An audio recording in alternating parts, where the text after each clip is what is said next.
हरियाणा की हर अपडेट के लिए बेल आइकन दबाएं और सब्सक्राइब करें STV हरियाणा न्यूज। नमस्कार, हरियाणा न्यूज देख रहे हैं आप और मैं हूं आपके साथ सोनिया सत्यानीता। कोरोना का कहर शहर दर शहर बढ़ता ही जा रहा है। बीते कई दिनों से देश में 3.5 लाख से ऊपर मामले सामने आ रहे हैं। आज भी यह आंकड़ा 3,52,000 को पार कर गया है और वहीं अभी भी देश के कई अस्पतालों में मरीज ऑक्सीजन के लिए तरस रहे हैं। ऐसे में एक सवाल रह रहकर सभी के दिमाग में आ रहा है कि क्या देश को एक बार फिर से कंप्लीट लॉकडाउन की आवश्यकता है। रिपोर्ट देखिए।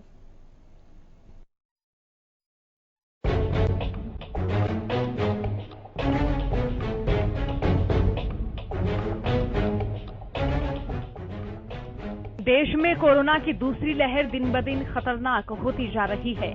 पिछले 24 घंटे में रिकॉर्ड 3,52,991 नए संक्रमित मामले सामने आए हैं। इस दौरान 2,812 लोगों की कोरोना से मौत भी हुई है। 24 घंटे में 2,19,272 लोगों ने कोरोना को मात दी है। आइए ग्राफिक्स के जरिए बताते हैं कोरोना को लेकर देश की वर्तमान स्थिति। 24 घंटे के मामले 3,52,991। 24 घंटे में मौत 2,812। कुल मामले 1,73,13,163। अब तक ठीक हुए 1,43,04,382। अब तक मौत 1,95,123। देश में एक्टिव केस 28,13,658। Total vaccination 14,19,11,223। वहीं बात करें हरियाणा की तो प्रदेश में कोरोना की रफ्तार थमने का नाम नहीं ले रही है। आइए आपको ग्राफिक्स के जरिए बताते हैं प्रदेश में कोरोना को लेकर वर्तमान स्थिति क्या है। बीते 24 घंटे में 10,985 नए मरीजों की पुष्टि। गुरुग्राम में 3,410, फरीदाबाद में 1,560 नए केस, हिसार में 940, सोनीपत में 610 नए मामले, करनाल में 570, पानीपत में 491 नए केस, सिरसा में 469, पंचकूला में 368 नए मामले, अंबाला में 340, महेंद्रगढ़ में 292 नए केस, यमुनानगर में 298, जींद में 289 नए मामले। एक दिन में कोरोना से 64 लोगों ने तोड़ा दम। प्रदेश में अब तक 3,767 मरीजों की हुई मौत। प्रदेश में कुल मरीज 4,24,319। एक्टिव मरीजों की संख्या पहुंची 74,000 के पार।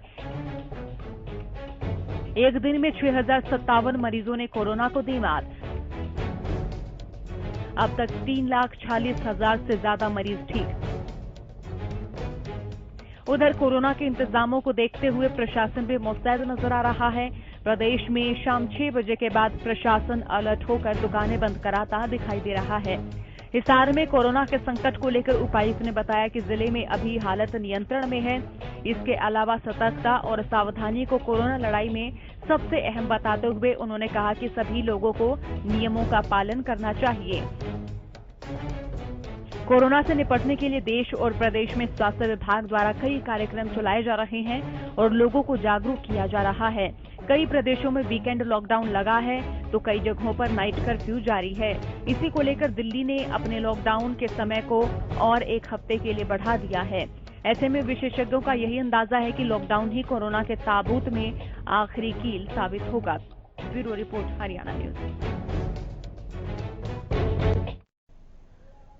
और इसी बीच हमारे साथ हेल्थ एक्सपर्ट डॉक्टर सुमन जुड़ चुकी हैं लाजपत। हमारे संवाददाता सोनीपत से इस वक्त हमारे साथ जुड़ चुके हैं। डॉक्टर सुमन, बहुत स्वागत आपका हरियाणा न्यूज पर। नमस्ते। नमस्कार डॉक्टर सुमन, मेरा सबसे पहला सवाल यही कि फिलहाल जो कोरोना का जो दूसरा फेज है ये कितना खतरनाक माने, क्योंकि देखिए लगातार मौतों का आंकड़ा भी बढ़ रहा है, संक्रमितों का आंकड़ा भी लगातार बढ़ रहा है और ज्यादा खतरनाक होता है नजर आ रहा है ये कोरोना अब की बार का, क्योंकि देखिए बहुत कम ऐसे लोग हैं जो कि अब रिकवर होते हुए नजर आ रहे हैं, क्योंकि देश का और प्रदेश का रिकवरी रेट भी लगातार घट रहा है। तो इस बार सिचुएशन थोड़ा सा खराब है सीजन 2, क्योंकि पहले सिचुएशन में हमारे लॉकडाउन भी था, 3 हफ्ते लॉकडाउन था, बस लोग थोड़ा सा लोग बाहर नहीं निकल रहे थे। पिछले 3-4 महीने से लोग बहुत रिलैक्स हो गए हैं, बहुत सारे लोग निकल रहे हैं बाहर। ऐसा लोग भूल ही गए कि एक्चुअली कोविड सिचुएशन है हमारी कंट्री में, है ना। और इलेक्शन चल रही है, कुंभ मेला चल रही है, तो बहुत सारी इन चीजों की वजह से ना इस बार थोड़ा सा खतरनाक है। ज्यादा लोग इन्फेक्टेड हो गए हैं। जो हमारा वैक्सीनेशन ड्राइव है, लोग डर रहे हैं वैक्सीनेशन लेने के लिए। इस वजह से भी ज्यादा लोग इन्फेक्टेड है इस बार। जो वायरस है, वायरस का भी फीचर है कि इस बार जो वायरस है थोड़ा सा ज्यादा इन्फेक्टिव है, ज्यादा फैल रही है लोगों में, और बड़ी तेजी से फैल रही है। हवा में है वायरस, तो इस वजह से बहुत सारे लोगों को है इस बार इन्फेक्शन, और इस बार थोड़ा सा खतरनाक है। लेकिन अब जिस तरह से वैक्सीनेशन का काम चल रहा है, लोगों में ये संदेह भी है, एक भ्रांति भी है लोगों में कि लोग वैक्सीनेशन तो करवा रहे हैं लेकिन वो भी कोरोना से संक्रमित हो रहे हैं। बट जो वैक्सीनेशन करके जो इन्फेक्टेड हो गए हैं इस बार, उनकी जो इन लोगों में इन्फेक्शन बहुत ज्यादा, मतलब बहुत माइल्ड इन्फेक्शन है, खतरनाक सिम्टम्स नहीं है उन लोगों में, और वो लोग जल्दी से जल्दी रिकवर हो रहे हैं। तो वैक्सीनेशन का फर्क हमें दिख रहा है, क्योंकि जैसे हमारे अस्पताल में जो हेल्थ वर्कर्स है, जो पहली बार जब फेस हुआ था तो एटलीस्ट 60% लोग इन्फेक्टेड थे, किसी ना किसी महीने में इन्फेक्टेड थे। इस बार हमारे हॉस्पिटल में इतने कम इन्फेक्शन है हम हेल्थ वर्कर्स में, क्योंकि हम सारे लोग वैक्सीनेटेड है। तो मैं ये नहीं कह रही हूँ कि वैक्सीनेशन इज 100%, कोई चीज ऐसे 100% नहीं होता है लाइफ में, बट आपके जो सिम्टम्स है, अगर आप कोविड पॉजिटिव हो जाएंगे वैक्सीनेशन के बाद, वो वाला इन्फेक्शन जो है बहुत माइल्ड होता है और आप इजीली रिकवर होते हैं। तो अगर किसी के मन में ये संदेह है वैक्सीनेशन के लिए, मैं यही बोलूंगी हाथ जोड़ के कि प्लीज आप वैक्सीनेशन कर लो, अपना इम्यूनिटी बढ़ा दो, एंटीबॉडीज बढ़ा दो, क्योंकि अगर आपको इन्फेक्शन भी आए, वो माइल्ड इन्फेक्शन ही रहेगा और आप रिकवर हो जाओगे।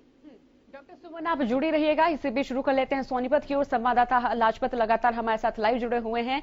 लाजपत, आप बताएं कि सोनीपत में जिस तरह से आंकड़े बढ़ रहे हैं, ताबड़तोड़ आंकड़े यहां दर्ज किए जा रहे हैं। स्वास्थ्य मंत्री अनिल विज भी कह चुके हैं कि प्रदेश के जो 50% आंकड़े हैं वो साइबर सिटी गुरुग्राम, सोनीपत, फरीदाबाद से दर्ज किए जा रहे हैं। तो यहां सोनीपत में कोरोना के आंकड़े बढ़ने का क्या कारण माना जाए?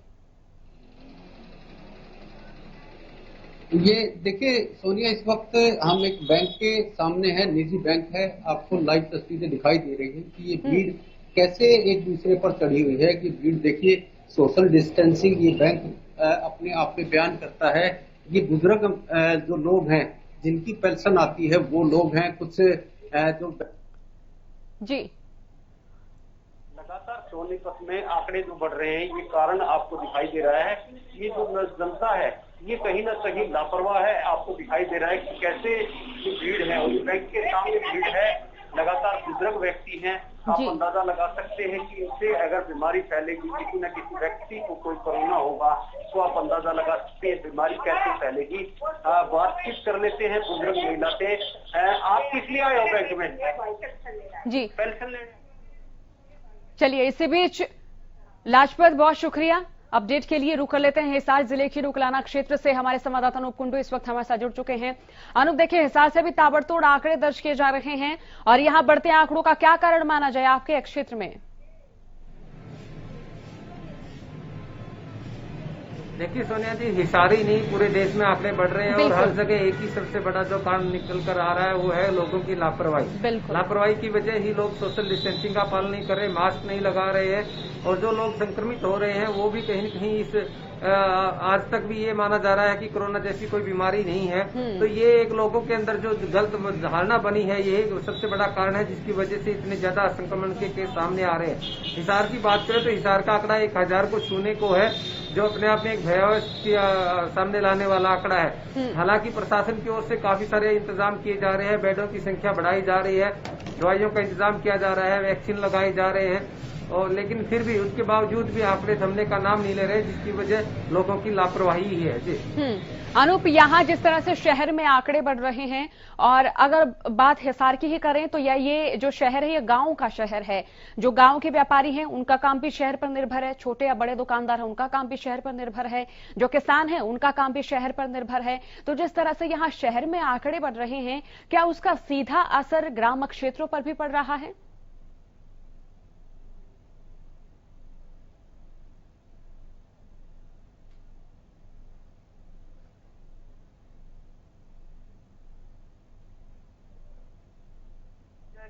भी बेड के दवाइयाँ मिलना नामुमकिन हो जाएगा। इसलिए लोगों को जरूर है कि जागरूक हो जाए और दोनों को अपने में राज्य सरकारों से सहयोग करेंगे। अनूप जुड़े रहिएगा। और इसी बीच हमारे साथ डॉक्टर भी जुड़ी हुई हैं।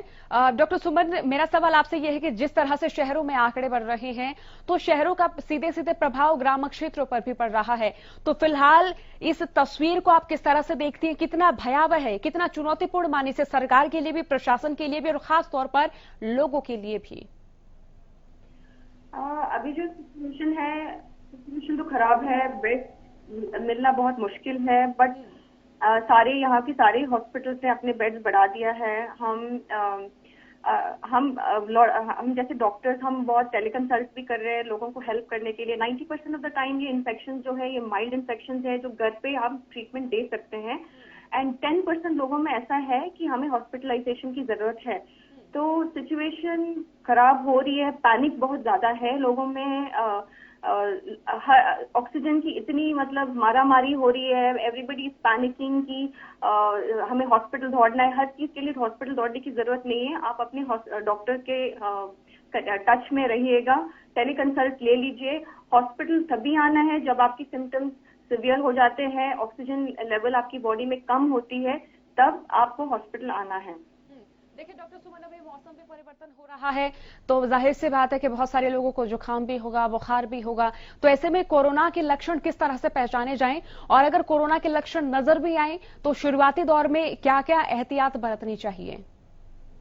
देखिए अभी बहुत हो रही है, माना जाता है ये कोरोना है, बट मैं यही बोलूंगी लोगों को कि इस सिचुएशन में जैसे कि इतनी कोविड की केसेस है, इन सिचुएशन में कोई भी कोल्ड या कॉफ या फीवर है तो आप कोविड का टेस्ट जरूर करा लीजिए।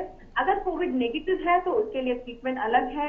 आप अपनी सिम्टम्स के हिसाब से अपना डॉक्टर के पास आप सलाह ले लीजिए कि क्या ट्रीटमेंट लेना है, बट अगर कोविड पॉजिटिव है तो ट्रीटमेंट अलग होगा। सिम्टम्स कॉफ, रनिंग नोज है, स्नीजिंग है, फीवर है, आजकल कुछ नए सिम्टम्स भी आ रहे हैं, पेट में दर्द हो रहा है, लूज मोशन हो रहा है, तो एनी फीवर इस सिचुएशन में, ऐसी कंडीशन में कोई सा भी फीवर हो तो आप जरूर अपने डॉक्टर के पास चले जाइए, सलाह ले लीजिए, बिकॉज ये फीवर कोविड हो सकता है। कौन कौन सी मेडिसिन आप लोगों को बताना चाहेंगे कि वो इस दौरान वो मेडिसिन ले सकते हैं ताकि उनको हॉस्पिटल जाने की जरूरत ना पड़े?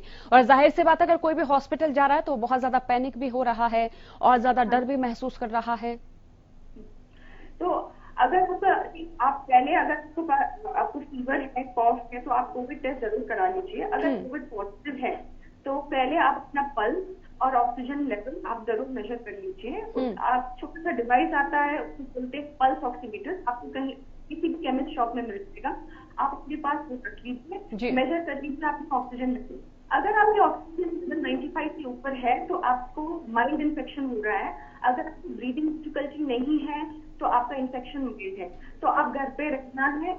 फीवर के लिए दवाई लेना है, कॉफ की मेडिसिन सिरप है वो लेना है। आइवरमेक्टिन हम लोग प्रिस्क्राइब कर रहे हैं, it is not a must कि वो लेना है, बट हम प्रिस्क्राइब करते हैं, वो एंटीबायोटिक है। और स्टेरॉइड आप बिल्कुल यूज नहीं करना है अगर आपको इन्फेक्शन हुई है। तो बाई चांस आपकी सिम्टम्स थोड़ा सिवियर है, आपको ब्रीथिंग, आपको सांस लेने की तकलीफ हो रही है, फीवर रुक नहीं है, फीवर 1 हफ्ता हो गया फीवर नहीं रुक रहा है, सांस में जकड़न हो रही है और आपके ऑक्सीजन लेवल 95 से कम है, तो आप डेफिनेटली आप हॉस्पिटल चले जाइएगा। आप HRCT चेस्ट जो चेस्ट का होता है वो करने की जरूरत है। डैमेज के अनुसार हम ट्रीटमेंट देते हैं, रेमडेसिविर अगर जरूरत लगती है, डिपेंडिंग कितना डैमेज है लंग, फिर हम रेमडेसिविर देते हैं, वो इंजेक्शन है, और ऑफकोर्स स्टेरॉइड की इंजेक्शन भी देते हैं। सिवियर इन्फेक्शन में, सिवियर इन्फेक्शन किसको माना जाता है? ऑक्सीजन लेवल 90 से कम है, आपको वेंटिलेटर की जरूरत पड़ सकती है, फिर उसका ट्रीटमेंट अलग होता है। हम रेमडेसिविर देते हैं, हम टोसिलिजुमैब एक और इंजेक्शन होता है, वो केस टू केस बेसिस पे हम डिसाइड करके हम देते हैं। स्टेरॉइड भी देते हैं। तो अगर मैं ये कहना चाहती हूँ कि जो माइल्ड इन्फेक्शन है घर पे मैनेज हो सकती है, और अगर मॉडरेट टू सीवियर इन्फेक्शन है, अगर आपका लेवल ऑफ ऑक्सीजन कम हो रहा है, तब आप हॉस्पिटल पे चले जाइएगा। बाई चांस हॉस्पिटल में बेड नहीं मिल रहा है तो क्या करेंगे आप अपने पेशेंट को प्रोन लेटा दीजिए। प्रोन का मतलब ये है कि पेट पे लेटा दो, उससे ऑक्सीजन लेवल बढ़ती है। ब्रीदिंग एक्सरसाइजेस कर लो। ऑक्सीजन के अगर आप मैनेज कर सकते हो सिलेंडर्स की तो आप ऑक्सीजन चलता तो तब तक बेड मिलता है, बट पैनिक बिल्कुल नहीं होना है। डॉक्टर सुमन, आप जुड़ी रहिएगा। इसी बीच हम रुख कर लेते पेहुआ की ओर, जहां से हमारे संवाददाता गगन हमारे साथ जुड़े हुए हैं। गगन, आपके क्षेत्र में भी कोरोना का कहर लगातार बरपता हुआ नजर आ रहा है। यहां नाइट कर्फ्यू कितना सफल माने और कोरोना के जिस तरह से आंकड़े बढ़ रहे हैं, इसको लेकर यहां क्या कुछ रिपोर्ट सामने आई, क्या तस्वीर सामने आई?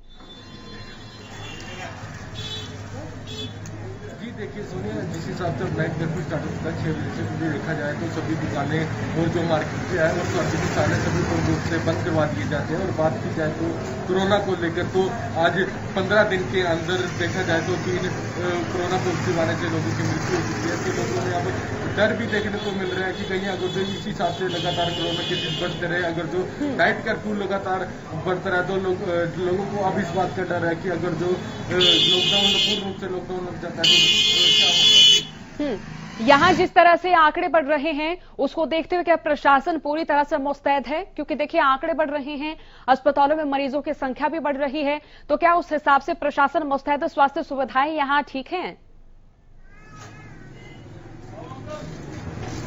देखिए, प्रशासन के द्वारा यहाँ पर लोगों को समझाया जा रहा है कि और जो लोग इसका सरकार की गाइडलाइंस का पालन नहीं कर रहे हैं तो उनके चालान काटे जा रहे हैं और कानूनी कार्रवाई भी की जा रही है दुकानदारों से भी। और जो अपील की जा रही है सभी से कि मास्क का प्रयोग करें और सोशल डिस्टेंसिंग का पालन करें। और देखा जाए तो स्वास्थ्य सेवाओं को लेकर तो जब हमारी डॉक्टरों से बात हुई तो उनका कहना है कि पूर्ण रूप से तैयार है किसी भी समस्या से लड़ने के लिए। देखिए, इस समय मैं पेहुआ के ही मुख्य बाजार में जहाँ पर अधिकतर लोग आप देख सकते हैं कि मास्क का प्रयोग कर रहे हैं और बाजारों के अंदर भी कम रौनक देखने को मिल रही है। जी, अगर यहाँ अस्पतालों की बात करें, क्या तमाम सुविधाएं यहाँ नजर आ रही हैं गगन? जी देखिए, बात की जाए सोनिया अस्पतालों की तो देखा जाए तो जब हमारी डॉक्टरों से बात हुई थी तो हमने ग्राउंड जीरो पर जाकर देखा तो उनकी टीम पूर्ण रूप से तैयार है। और देखा जाए तो जिस हिसाब से अब प्रदेश के अंदर ऑक्सीजन की कमी भी देखने को मिल रही है तो देखा जाए तो दो ऑक्सीजन सिलेंडरों की भी पूर्ण रूप से व्यवस्था की गई है यहाँ पर। जी, आप बने रहिएगा। डॉक्टर सुमन, मेरा सवाल अब आपसे, देखिए जिस तरह से कोरोना का कहर बढ़ रहा है तो ऐसे में खास तौर पर अगर गर्भवती महिलाओं की बात करें तो उन्हें फिलहाल क्या क्या एहतियात बरतने चाहिए?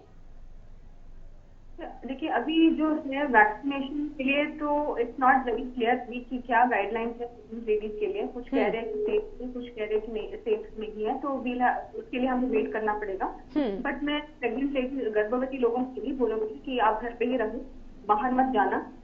हॉस्पिटल विजिट जो भी हो सकता है टेलीकंसल्टिंग कर लीजिए और बहुत लीजिए, अपना न्यूट्रिशन बढ़ा दीजिए, ज्यादा लोगों से ना मिले, मैं यही बोलूंगी।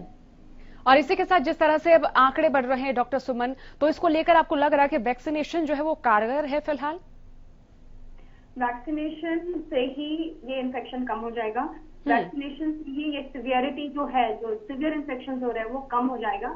हम ऑलरेडी देख के जो लोगों ने वैक्सीनेशन लिया, जो परसेंटेज ऑफ इन्फेक्शन उन लोगों में है 0.04% है। तो ये इसमें वेरी क्लियरली यही बात है कि आप वैक्सीनेशन ले लो, अगर आपको इन्फेक्शन भी आएगा तो वो ग्रेट नहीं होगा। तो मैं यही बोलूँगी वैक्सीनेशन तो करना है, हमें वैक्सीनेशन ड्राइव और बढ़ाना है। मरीजों को वैक्सीनेट करोगे कितनी इम्यूनिटी बढ़ेगी हमारी कम्युनिटी में, और हम इस ब्रेक को हम ब्रेक कर सकते हैं। बिल्कुल, जुड़े रहेगा डॉक्टर सुमन आप हमारे साथ। गगन, मेरा सवाल अब आपसे है, आपके क्षेत्र में कोरोना से जो मरने वालों का आंकड़ा है वो भी लगातार बढ़ता नजर आ रहा है, तो ऐसे में जिस तरह से यहाँ कोरोना केसेस बढ़ रहे हैं और जो यहाँ कोरोना संक्रमित हो रहे हैं, अगर उनमें आयु वर्ग की बात करें तो कौन सा आयु वर्ग यहाँ पर ज्यादा है? क्या बुजुर्ग ज्यादा कोरोना पॉजिटिव हो रहे हैं या फिर युवाओं की संख्या है? देखिए सोनिया, देखिए बात की जाए तो 70% जो देखा जाए तो बुजुर्ग हैं कि उनके कोरोना पॉजिटिव की रिपोर्ट ज़्यादा आ रही है। और देखा जाए तो 30% जो है युवा वर्ग की रिपोर्ट आ रही है जो कोरोना पॉजिटिव पाए जा रहे हैं। जी, चलिए, बहुत शुक्रिया गगन हमारे साथ जुड़ने के लिए और तमाम अपडेट के लिए। डॉक्टर सुमन, मेरा सवाल अब आपसे, जिस तरह वैक्सीनेशन का काम लगातार जारी है और ऐसे में अब आपको वैक्सीनेशन प्रक्रिया को लेकर क्या लग रहा है कि वैक्सीनेशन प्रक्रिया जो है किस आयु वर्ग के लिए बहुत ज्यादा जरूरी है? क्योंकि हर आयु वर्ग को तो वैक्सीनेशन किया जा रहा है, वैक्सीन का डोज दिया जा रहा है, लेकिन गर्भवती महिलाओं के लिए अभी तक पुष्टि नहीं हो पाई है कि क्या इन्हें वैक्सीन दी जाए या फिर नहीं दी जाए। तो ऐसे में जो आयु वर्ग का, क्या इसमें भी खास ख्याल रखा जाना चाहिए? नहीं, मेरा तो यही कहना है कि सबको वैक्सीनेशन देना है। अभी मैंने बोला है, बताया है कि प्रेग्नेंट लेडीज का अभी जो है वो क्लियर नहीं है। यूएस में है, वो कह रहे हैं कि फाइजर वाला जो वैक्सीन है सेफ है प्रेग्नेंट महिलाओं के लिए, बट वो क्लियर नहीं है। तो जब तक वो गाइडलाइंस नहीं आएगा तब तक हमें रुकना ही है। बट बाकी लोगों को मैं बोलूंगी सबको वैक्सीनेट करना है, सब विभागों लोगों को वैक्सीनेट करना है। चलिए, बहुत बहुत शुक्रिया हमारे साथ जुड़ने के लिए डॉक्टर सुमन। और यहाँ देश में कोरोना का कहर लगातार जारी है, प्रदेश में भी कोरोना के ताबड़तोड़ आंकड़े दर्ज किए जा रहे हैं। तो ऐसे में हमें कोरोना की इस दूसरी लहर को हराना है। वैक्सीनेशन प्रक्रिया भी लगातार जारी है। 18 साल से ऊपर के लोगों के लिए भी वैक्सीनेशन की प्रक्रिया शुरू होने वाली है। उसको लेकर भी पंजीकरण 28 अप्रैल से शुरू होने वाला है। फिलहाल के लिए इतना ही। बने रहिए हरियाणा न्यूज के साथ। नमस्कार।